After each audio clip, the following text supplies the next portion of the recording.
Hey, my name is Daniel. I'm 32 years old, and I manage the warehouse operations for a family-owned building supply company called Briard Lumber out of Creekside, North Carolina, a town of about 11,000 people tucked into the western foothills of the Appalachians, where the mornings come in cold and blue even in July, and the mountains sit on the horizon like they've been there long enough to stop, explaining themselves. I've worked at Briard for 9 years. Started on the floor when I was 23. Pulling orders, loading flatbeds, learning where everything was by moving it. I know the warehouse the way you know a house you grew up in. Not because I memorized it, but because I've moved through it in every kind of condition and every kind of weather, and I know which corners collect water when the roof leaks, and which shelves run low on Fridays, and which vendors call back the same day, and which ones you have to call twice. My job now is making sure the pieces get where they're supposed to go. Inventory in, orders out, nothing falling through the gap between.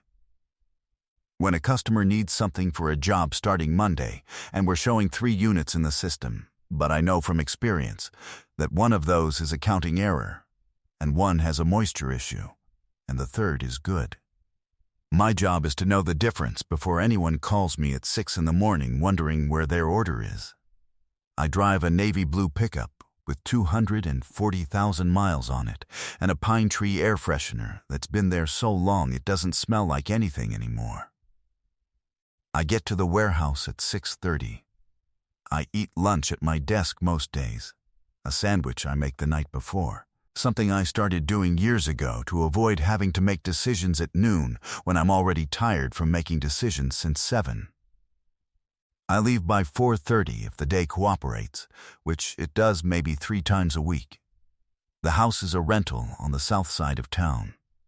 3 bedrooms, one of which I use as an office, one of which has a bed in it that I sleep in, one of which has a weight bench that I use twice a week if I'm being honest with myself. The landlord is a retired school teacher named Gerald, who replaces things when they break and otherwise leaves me entirely alone. Which is the ideal landlord situation, and which I know is rare enough to be grateful for. I cook most nights, not elaborately, but actually cook.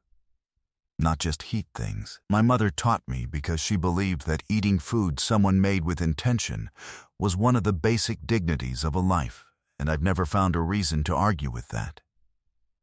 I make a big pot of something on Sundays and eat from it through the week. I bake bread occasionally, when the week has been bad enough that I need something physical and patient to do with my hands. There is a particular kind of satisfaction in bread, in the fact that it requires attention at specific intervals, but will not be rushed between them, that the dough does what the dough does on its own schedule, and your job is to be present when it's ready.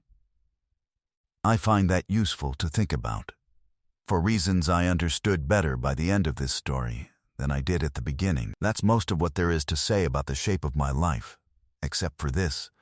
I am the kind of person who notices what's happening around him and does not always know what to do with what he notices. I can see a supply chain problem 3 weeks before it becomes a crisis. I can hear in a person's voice when something is wrong that they haven't put into words yet. I can walk into a room and tell you in 2 minutes who needs help and who's covering and who's about to leave. What I have a harder time with is the next step. Saying the thing I've seen. Acting on what I know. The gap between seeing and saying is, in my experience, where most things that matter get lost. I have watched more than one moment pass, because I was still deciding whether it was the right time to say what needed saying.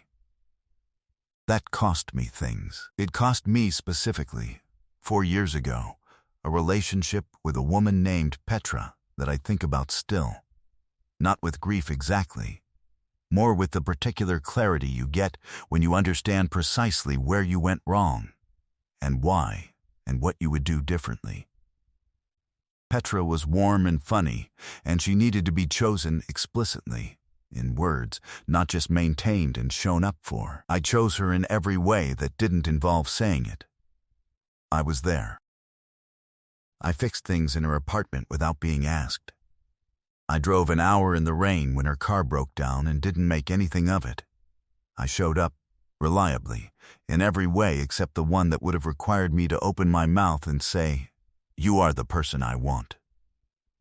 I chose her in action and assumed the action spoke. She waited long enough to know I wasn't going to say it, and she left. And she was right to leave, and I have not made that mistake again.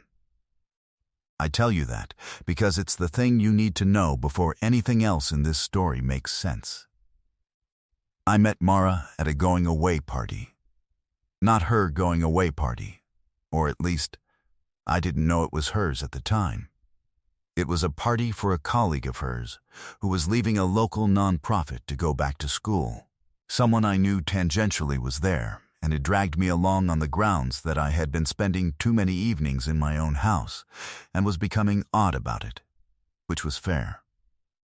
The party was at a house in the north part of town, a renovated Victorian with a good porch and too many people in the kitchen. I spent most of the first hour on the porch. Mara came out around 9 o'clock, holding a glass of wine and looking like someone who had reached the end of the social energy they'd brought and was taking a break from spending it. She was 34. I found that out later. That night she was just a woman in a dark green sweater, standing at the porch, railing looking at the street below, with the particular stillness of someone who is comfortable in their own silence. She had brown hair pulled back loosely, and a small silver ring on her right hand, and the kind of posture that comes not from performing composure, but from actually having it. Shoulders level, weight settled, not braced for anything. One detail I noticed and couldn't stop noticing: a small scar through her left eyebrow, thin as a thread, that she'd probably stopped seeing years ago. I said something, I don't remember what exactly, some comment about the cold or the crowd inside. She looked at me and answered, and we talked. She was a translator, Spanish and Portuguese primarily, with some Italian. She worked freelance, documents, contracts, occasionally literary work. A small publishing house in Asheville she did regular work for. She'd grown up in Creekside, left for college and then for several years abroad, Madrid, then Lisbon, and come back 4 years ago to care for her father, who had been ill. "Is he better?" I asked. "He died," she said. 8 months ago. She said it plainly, without self-pity, the way people say things they have had enough time to sit next to without flinching. "I'm sorry," I said. "Thank you." She looked at the street. "I've been figuring out what comes next, what I actually want, now that the thing that kept me here is gone." Something in the way she said it, not performing sadness, not rushing past it either. Just naming the fact of it. "What do you think you want?" I asked. She looked at me, evaluating, but not unkind. "I don't know yet," she said. That's the honest answer. We talked until almost 11. About translation, about what it meant to live inside languages, to feel the gap between what something says in one tongue and what it can only approximate in another. She said every language had a thing it could do that no other language could do quite the same way, and that the job of a translator was to find the closest possible truth on the other side. I said, that sounded like what I did with inventory, knowing that what was needed and what was available were never a perfect match, and the job was finding the best fit and being honest about the gap. She looked at me when I said that. "That's actually a good analogy," she said. "I have moments." She smiled. Brief, but real. When the party started to thin out, she said goodnight and went back inside. Before I left, the friend who'd brought me gave me her number without being asked, which told me my face had been doing something visible all evening. I texted her the next day. I said it had been a good conversation and that I'd be glad to continue it sometime. She replied, likewise. Though I should tell you I may not be in town much longer. I asked what she meant. She said she was considering going back abroad, that the thing that had kept her in Creekside was gone, and she was thinking about what she actually wanted her life to look like. She said she hadn't decided yet. I said, "Then let's talk while you're still here." She said, "Okay." We had dinner the following Thursday at a place on Main Street called Harlow's. Nothing fancy, good food. The kind of restaurant that's been in a small town long enough that the staff know the regulars and the menu changes with the season. She came in a blue coat and sat down across from me, and we picked up the conversation from the porch like we'd only just stepped away from it. She told me more about the translation work. There was a novel she was working on, a Portuguese author, her third book. A story about 3 generations of women on the coast of the Alentejo. The author was precise and elliptical in a way that gave Mara real trouble, she said. The sentences were doing 3 things at once, and if you translated them correctly in the literal sense, you destroyed 2 of the 3 things. And if you tried to preserve all 3, you ended up with something that sounded nothing like the original. Every page was a choice about what to keep. "What do you do when that happens?" I asked. "When you get the words right and the sentence is still wrong?" She thought about it. "You step back," she said. "You stop trying to translate word by word, and you ask what the sentence is actually doing, what work it's doing in the story. And then you find the version of that work that exists in the other language, even if the result looks nothing like the original. What's lost? Something always is." She said it without drama. The job is to be honest about what? To not pretend you got it perfect when you got it close. I thought about Petra, about the things that had been said and the things that hadn't, and what was lost in the gap between them. "I think I do that wrong sometimes," I said. She tilted her head slightly. "What do you do wrong?" "Pretend I got it close when there's still a gap." I looked at the table. I'm better at seeing what needs to be said than at saying it. So, I do the visible part. I show up. I fix things. I stay. And I tell myself that's most of the thing. That the action is the same as the word. She looked at me steadily. "My father did that," she said after a moment. Not with anger, with something more considered. He was an attentive man. He noticed things. He made things comfortable and smooth, and he was always there. But there were things he never said. Things I understood, I think, looking back, but never heard. She looked at her wine glass. He said them at the end, when he was sick. I'm glad he did, but I used to lie awake afterward thinking, why did it take the end? "Yeah," I said. "There's something different about hearing it." "I know," I said. "I'm trying to be better at it." She looked at me. "Are you telling me that for a reason?" she said. "Probably," I said. "You're going to have to be more specific than probably." "I know. I'm getting there." She looked at me for another moment. Then she looked down at her wine, and the careful thing in her face softened, just slightly. "All right," she said. "Keep getting there." The next 3 weeks were the clearest 3 weeks I can remember in recent years. We walked the trail along Briard Creek on a Sunday afternoon in November, cold enough to see our breath, talking about her father, about what he'd been like when she was young, a quiet man who fixed small appliances as a hobby and had strong opinions about coffee, and had taught her that precision in language was a form of respect for the person you were speaking to. We talked about my mother's cooking philosophy and how it had shaped the way I thought about work. That doing something with intention was a dignity. That showing up halfway was its own kind of disrespect. We found, over and over, that we had arrived at similar places from very different directions. One afternoon she came by the warehouse. Just to see it, she said she was curious about where I spent most of my time.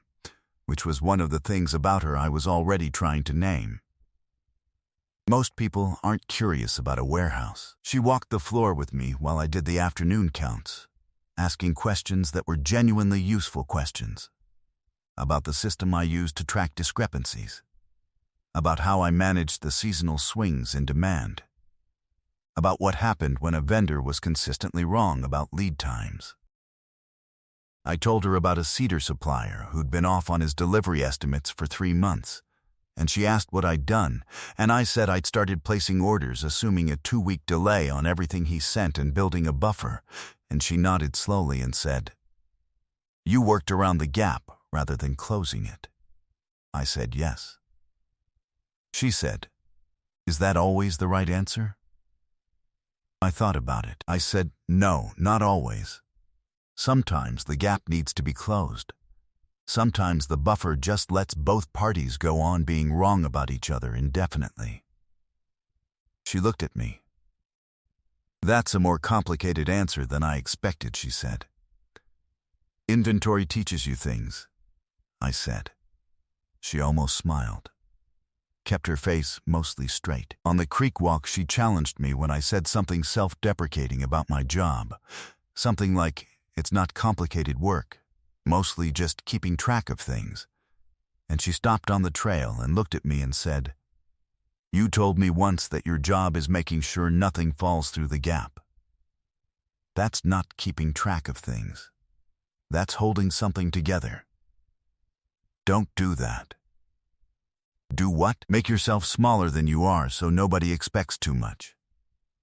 I looked at her on the path in the November cold, with her hands in her coat pockets and her breath in the air. "Fair," I said. "I know," she said, and kept walking. We ate dinner at my kitchen table twice that week. I made soup the second time, a white bean and chicken thing, nothing complicated. And she sat at the counter and asked questions while I cooked. And I asked her about the Portuguese novel, and she described a scene she'd been wrestling with all day. 2 women arguing in a kitchen, in a way that was also about something other than what they were arguing about. She said the author had buried the real conversation inside the surface conversation, and the translator's job was to make sure both conversations landed in English without flattening either one. I said that sounded exhausting. She said it was the best kind of exhausting. She said it was the kind of work where you knew at the end of a hard day that what you'd done mattered, even if only the author and you and eventually some readers you'd never meet would understand exactly what had been done. I thought about that for a long time afterward. I was thinking about her going abroad and trying not to and failing at it. She hadn't mentioned it again directly. I knew she was still considering it. There were small signs. She mentioned a contact in Lisbon once in passing, someone she'd been in touch with.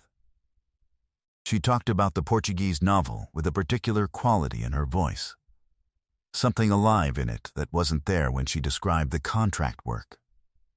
Once she mentioned that her apartment lease was month to month, and that she'd let it go month to month deliberately and didn't say why, and I didn't ask. I knew what I felt. I had known since the porch.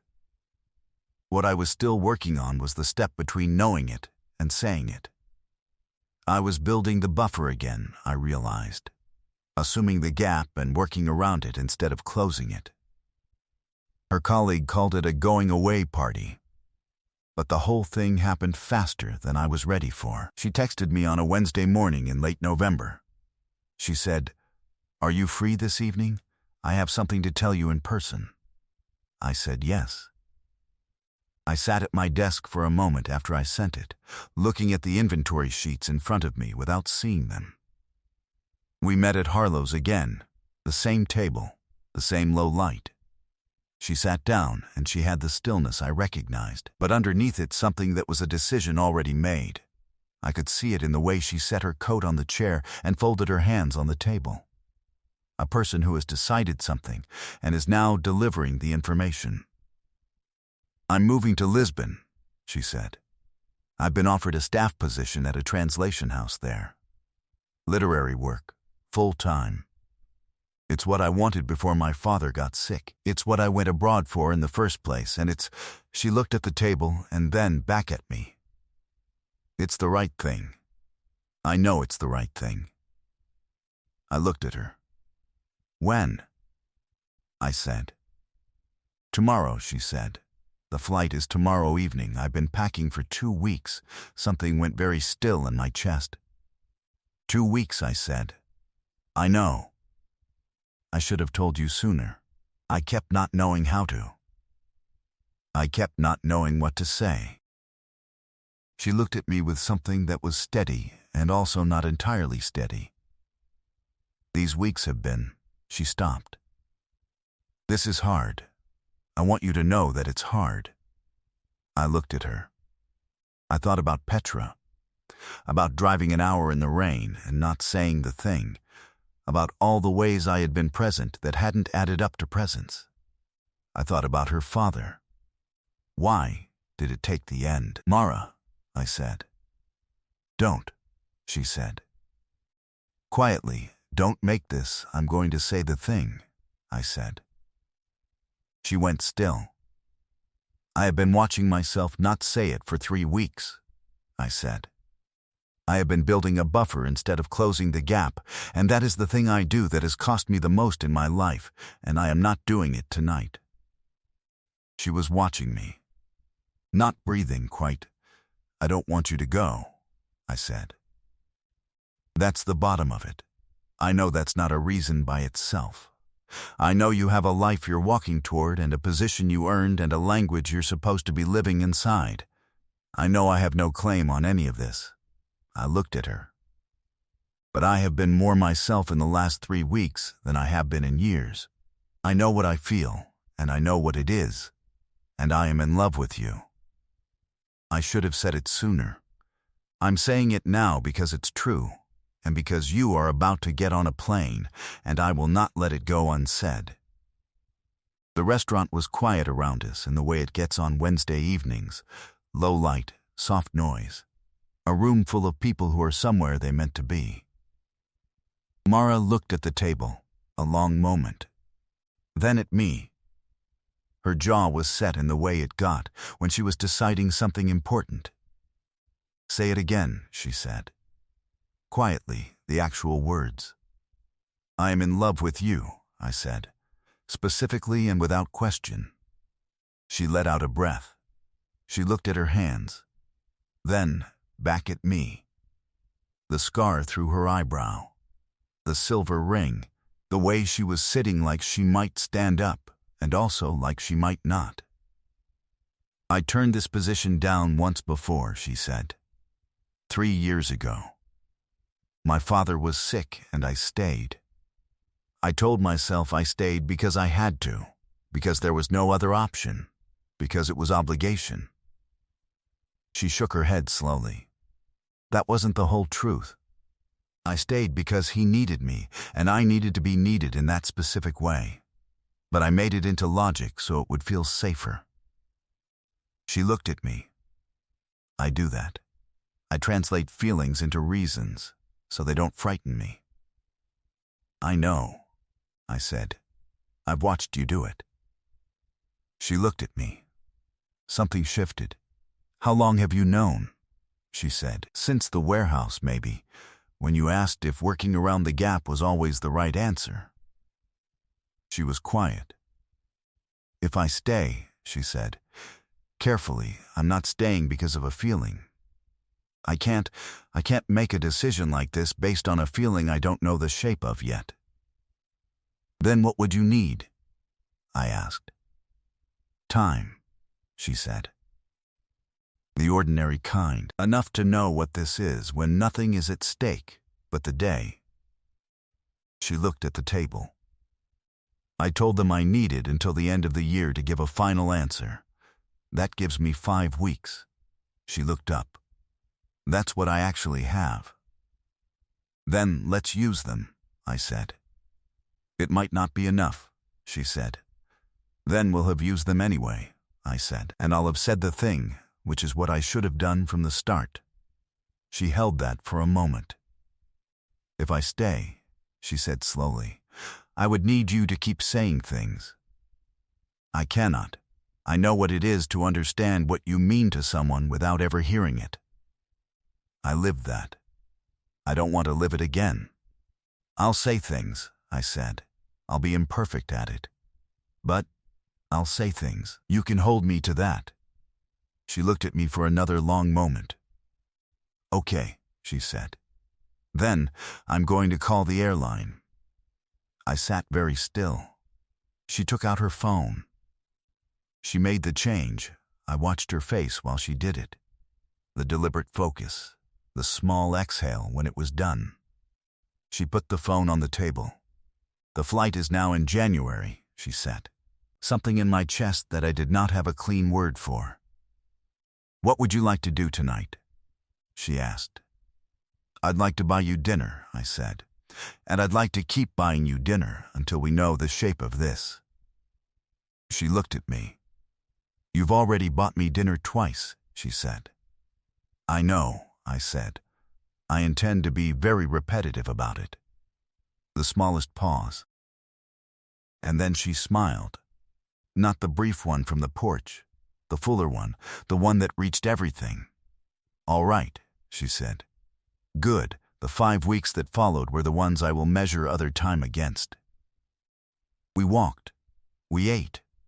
We sat in my kitchen on evenings when the week had been long, and I made soup, and she brought wine, and we talked about the Portuguese novel, about the warehouse, about her father and my mother, about all the particular ordinary things that accumulate into a life when you let them. She proofread a difficult passage from the translation one night at my kitchen table while I baked bread, calling out questions without looking up. And I answered from across the counter. And at some point I looked over, and she was frowning at a sentence with her total attention, and her hair had come half out of its knot, and there was a pen behind her ear. And I thought, there is nothing I would rather be looking at than this. She stayed through Christmas. She met Gerald, the landlord, who approved of her within 6 minutes and said so at some length, which embarrassed her, and which I found completely endearing. I drove her to her storage unit to retrieve boxes she'd been paying to keep there for 4 years. Things from her time abroad. And we went through them on the floor of my living room, and she explained each object. A small blue ceramic tile from a market in Alfama.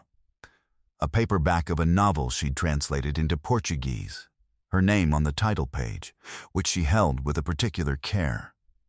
A photograph of her and her father on the coast somewhere when she was maybe 20, both of them squinting into the light. Him with his hand on her shoulder and her laughing at something, and you could see in the shape of her face every version of herself at once. She was quiet looking at it. He would have liked you, she said. I didn't say anything. She leaned her shoulder against mine, and I put my arm around her, and we sat on the floor of my living room with the boxes around us until she was ready to get up. She called the translation house in Lisbon in the first week of January. I sat in the kitchen and did not pretend not to be listening. I could hear her voice from the other room, clear, professional, the version of her that had been doing this work for years and knew exactly what it was worth. I heard the shape of the conversation without understanding the Portuguese. I heard the tone of it. She came back into the kitchen and sat down across from me. I told them I wasn't coming, she said. I told them I had a reason to stay. I looked at her. You didn't have to do that, I said. We could have found another way. Visits, long distance, some arrangement. Don't, she said. Not unkindly. Precisely, I know what we could have done. I know what long distance costs. I've done it. I know what it does to two people who are trying to build something when they're also trying to hold something across an ocean. She shook her head. That wasn't what I wanted. Then what did you want? I asked. She thought about it for a moment in the way she thought about things she was going to say carefully. I'm not staying because of a feeling, she said. I want to be clear about that. I'm staying because I know what this is.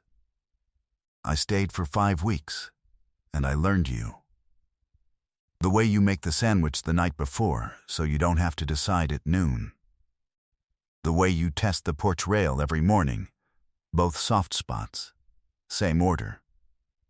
The way you apologized to your shipping clerk for an error in her schedule. She told me about it, separately, when I was at the warehouse. She said you didn't have to do that. I think you know you didn't have to. She looked at me steadily. I know what this is, and I am choosing it.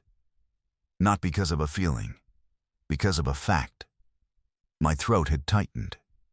The fact being, I said. You are the most careful person with important things that I have met, she said, and I am an important thing. And I don't want to be somewhere else. I looked at her across the kitchen table, the pen still behind her ear from the translation she'd been working on, the blue tile from Alfalma on the windowsill where we'd put it the week before. I love you, I said, specifically and without question. I want to keep saying it directly because you asked me to, and because it's the truest thing I know and I'm not letting it go unsaid. She reached across the table and put her hand over mine. I love you too, she said. Specifically, in case there was any gap. There wasn't. But I was glad she closed it. That was 8 months ago. Mara is still in Creekside, which still surprises her slightly each morning in a way that she has described as pleasant rather than disorienting.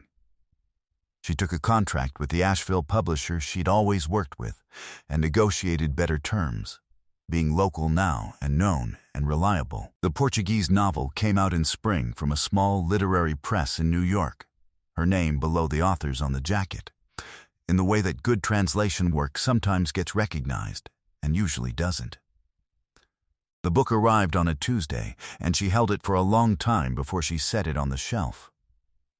She moved in with me in March. This was her decision, stated plainly, without a question in it, which is how she makes all her decisions. She brought the boxes. The blue tile from Alfalma is on the kitchen windowsill. The photograph of her and her father is on the shelf in the hallway, where she can see it every time she comes in. The cabinet in the kitchen that didn't close flush, I finally planed it, after 4 years. She stood in the doorway and watched me do it and said, "You've lived here 4 years." I said, "I know." She said, "What took you?" I thought about it. I said I needed a reason to be more careful about things. She was quiet. Then, "That's either very sweet or slightly alarming." I said, "Both, probably." She said, "Fair."